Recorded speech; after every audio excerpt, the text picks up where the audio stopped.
yeah, the weather doesn't just do that. That's the first thing, the captains do when they go out, or they're supposed to do, to listen to nautical weather. Look at the maps, look what the winds are going to be, so you know what you're dealing with when you're out there, especially in that kind of boat. So all sorts of investigations to find out, yeah, that would be the obvious. That was the first thing that I thought. Did they even have an indication, a clue? But wind, folks, when you're out on the lake, it doesn't have, where's it going to go?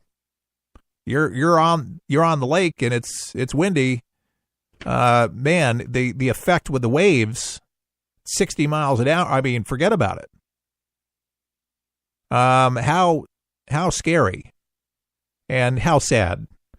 Saying a prayer for all those families and all those folks dealing with the loss of their loved ones. Very tragic, very sad. But I tell you, we have to do a better job with protecting people on these craft. And I pray that people take this serious, because more people obviously will end up dead, just like the railways.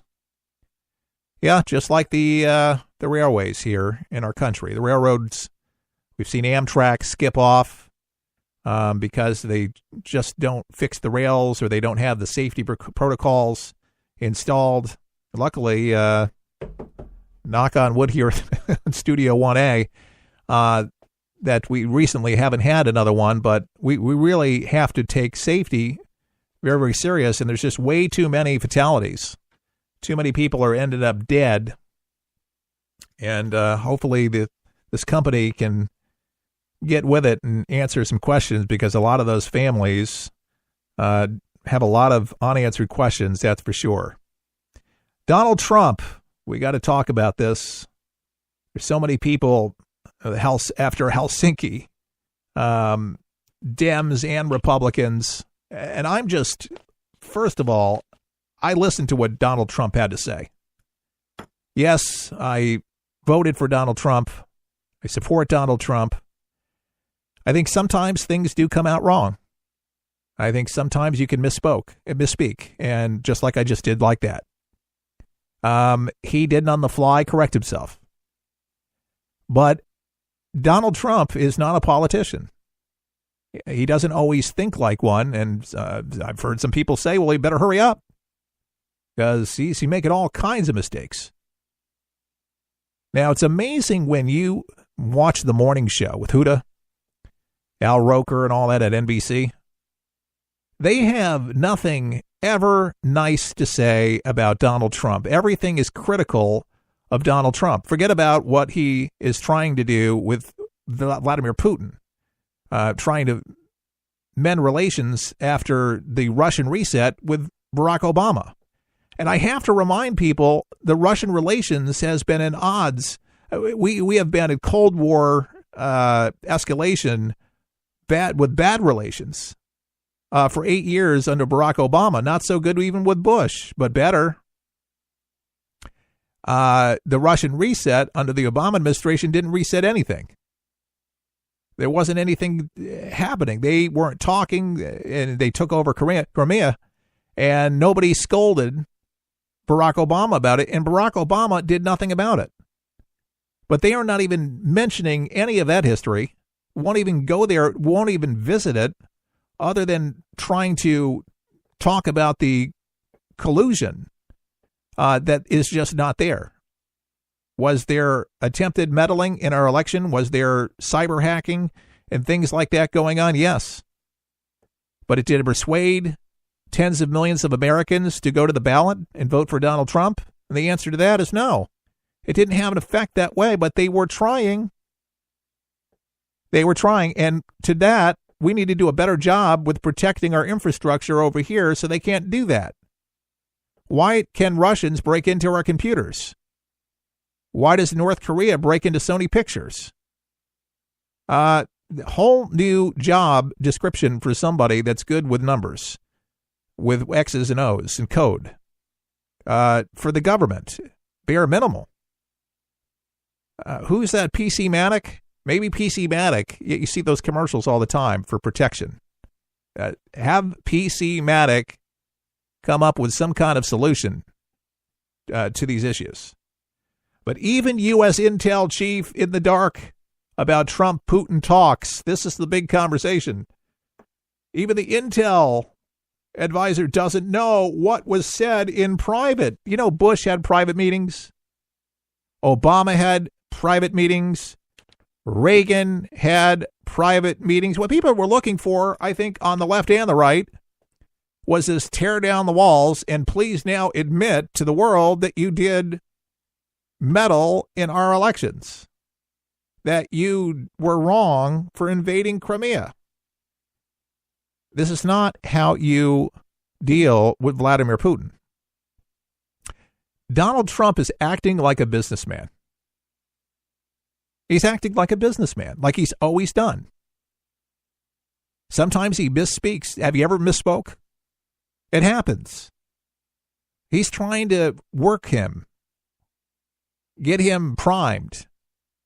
There's building a relationship because there's been no relationship, so to speak, with anybody important, because Obama didn't even think it was important to have a good relationship with Putin. Sent Hillary Clinton, and you see how well that went. I believe in this man, Donald Trump. I believe that he can get through to Vladimir. I believe that they have some commonalities. I believe that they see eye to eye about a lot of the issues.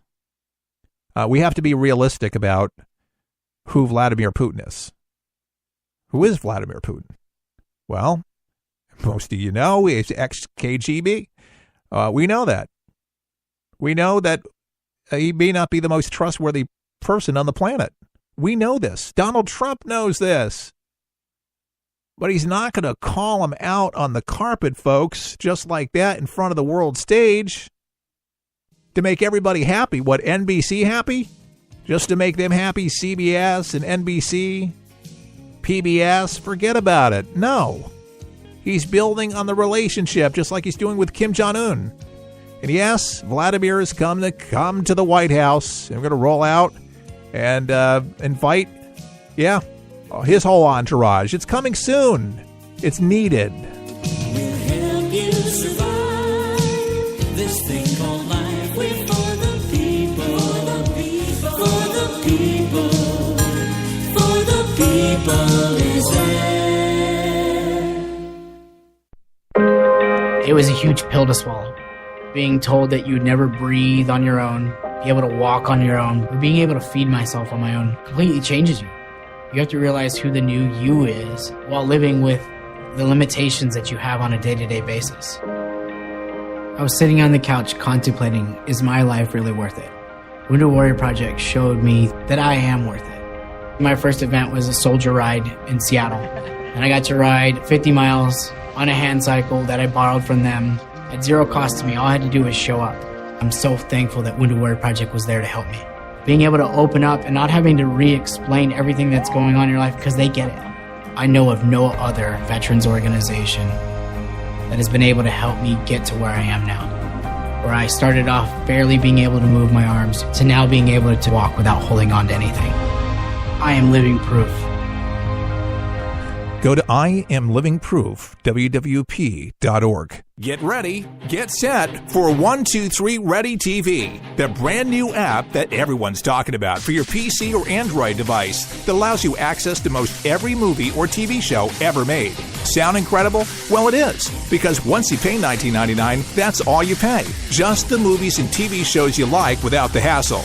The internet streams everything already. What 123 Ready does is it finds them, then delivers them directly to you, commercial-free.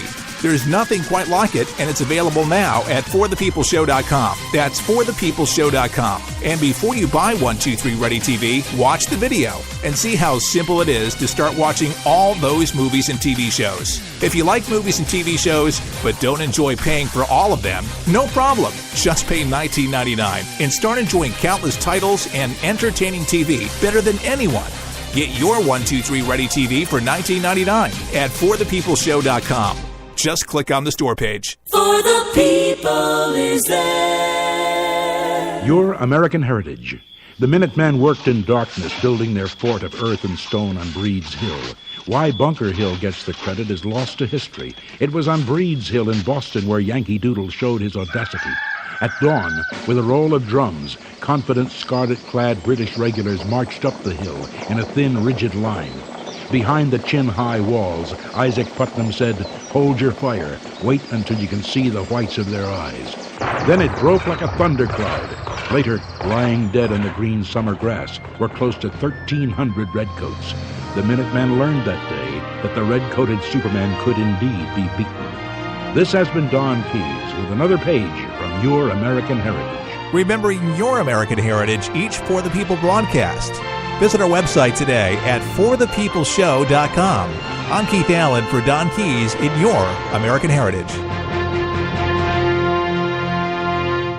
Introducing the official For the People coffee mug, Your patriotic American as can be, in featuring the colorful red, white, and blue For the People logo with Keith Allen on a ceramic 11-ounce coffee mug, perfect for any beverage of your choice. This mug is a great reminder of what we stand for: God, country, and family, with conservative values and good old-fashioned common sense. To order your For the People coffee mug, pay just $20 plus $3.99 shipping and handling at forthepeopleshow.com. That's forthepeopleshow.com.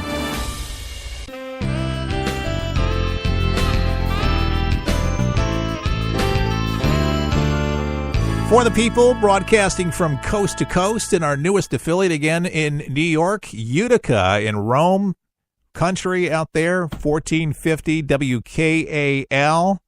And they are an awesome talk station, and we're on Sundays at 1 o'clock in the afternoon there. In case there's a game, it'll be preempted, and hopefully they'll tell you when you can listen. But forthepeopleshow.com is our website. We're listener-supported. So if you're listening us in Utica, Rome, and the nearby New York area, and you're tuning in and enjoying the broadcast, maybe you remember For the People when Chuck Harder used to host the broadcast. Yeah, we try to stay in the same guidelines, more or less, but I've had to make it my own, and that's what we've done. And I appreciate so many of you that have listened and have supported us and been there for us every step of the way. And some of you might know Chuck passed away on April 10th of this year. Yep, Chuck Harder, the legend, passed away on April 10th. And people are still learning the news. People on vacation or just don't listen to the radio as much. But I've been carrying on this legacy of For the People in this broadcast for about 3.5 years and enjoying the ride so far. And stations still enjoy picking up the show, and we get more stations. Who knows what the future looks like, but I'm liking our audience very, very much. And if you like the show, please drop me a line at forthepeopleshow.com or on Facebook at For the People Show. If you do that Facebook thing, some of you are just kind of getting the hang of that, and you're rather clever, so that's good. So, speaking at the Aspen Security Forum in Colorado, Coates, all right, you know who I'm talking about, our national security advisor, tiptoed around any potential conflict with his boss, but was upfront about some of his misgivings, saying that he wished Trump had made different statements Monday in Helsinki after meeting Putin. He says Coates, who is charged with overseeing the nation's 17 intelligence agencies, that's all, just 17, also said that if he had been asked, he would have advised Trump against meeting Putin alone with just interpreters. And he says, that's not my role. That's not my job. It is what it is. Coates said in a verbal shrug. I says, I don't know what's happening in that meeting. Coates said that he was just doing his job when he quickly issued a statement Monday after the president appeared to give credence to Russia's denial of election interference. And in that statement, Coates restated that U.S. intelligence assessment about Russia meddling in Moscow ongoing pervasive efforts to undermine our democracy. He says, I just felt at this point in time that we had assessed and reassessed and still stands that it was important to take the stand on behalf of the intelligence community and behalf of the American people. Now, folks, as you know, this has caused a firestorm for the liberals. He misspoke. Now, a lot of people said, no, he didn't misspoke. That's just what he believes. He insulted the Intelligence Committee. He insulted the United States, and he looked weak in front of the world. Folks, we already looked weak in front of the world because we haven't done anything to Russia because of what they've done.